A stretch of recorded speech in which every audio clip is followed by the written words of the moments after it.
नमस्कार माझ्या सर्वांना, मी शिवानी. गावाकडच्या स्वादमध्ये आपलं खूप खूप मनापासून स्वागत आहे. तर आज मी तुमच्यासोबत शेअर करत आहे हेल्दी, टेस्टी आणि अगदी प्रोटीनने भरलेली चॉकलेटची रेसिपी. आपण नॉर्मली जे चॉकलेट खातो त्याच्यामध्ये जास्त चॉकलेट पण असते आणि ते खाणं पण थोडं जास्त हार्मफुल असते, कारण की जास्त गोड खाल्ल्याने पण दात वगैरे किडण्याचे चान्सेस असते. तर ही रेसिपी अशी आहे की जी खूप हेल्दी आहे. याच्यामध्ये मी ड्रायफ्रूटचा यूज केलेला आहे आणि मुलांना देण्यासाठी पण छान आहे. तर अगोदर काय करायचं, कढाईमध्ये मी 1 कपच्या जवळपास शेंगदाणे घेतलेले आहे. त्याला छानपैकी असं मीडियम फ्लेमवर छानपैकी असं भाजून घ्यायचं आहे. भाजून झाल्यावर फूल वगैरे काढून घ्यायचं आहे त्याचेवाले. तर जोपर्यंत शेंगदाणे थंड होते तोपर्यंत मी यामध्ये नंतर 10-12 काजू, 10-12 बदाम आणि सोबतच मखाना आणि 2 ते 3 इलायची टाकली आहे फ्लेवरसाठी. आता ह्यालाही आपल्याला 2-1 मिनटं असं लो फ्लेमवर भाजून घ्यायचं आहे. हाय फ्लेमवर नाही भाजायचं, नाही तर करपून जाईल. तर भाजून झाल्यानंतर यालासुद्धा काढून घ्यायचं आणि शेंगदाण्याचे फूल जे काढले होते ते मिक्सरच्या भांड्यामध्ये टाकायचे आणि जे ड्रायफ्रूट्स आपण भाजले होते ते सुद्धा टाकायचे आणि त्यामधली जे इलायची आहे ते मी काढून घेतली. याला फोडून टाकते.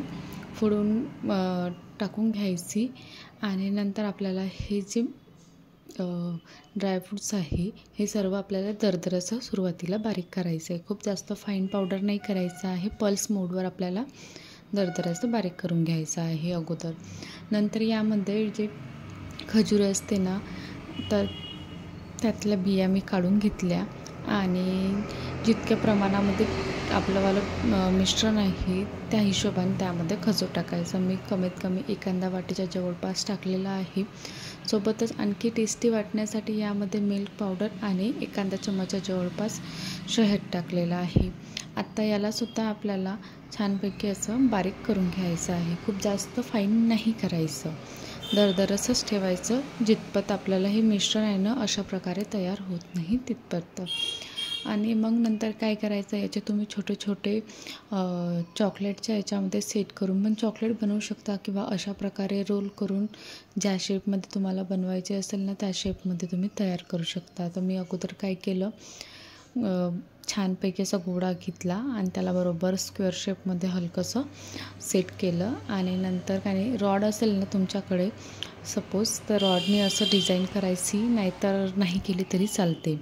नंतर मी जी डार्क चॉकलेट आहे ना त्याला थोडंसं मेल्ट करून यावर थोडंसं कोट करून घेतलेलं आहे, कारण की मुलांना कसं आहे बरोबर समजून येते की चॉकलेटी आहे की आणखी वेगळं काही त्यामध्ये टाकलं आहे की काय. माझ्या मुलांना तर बरोबर कळते, म्हणून मी काय केलं, त्यावर कोट करून घेतलं चॉकलेटची स्लरी.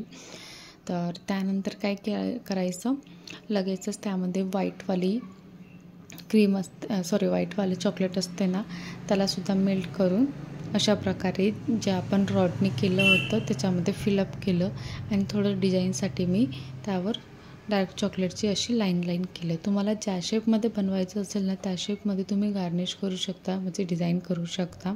किंवा असंच साधं चॉकलेट घेतला जो आपण रोल बनवला होता त्याला चॉकलेटमध्ये डीप करून पण फ्रीज करून घेतलं ना तरी छान बनते.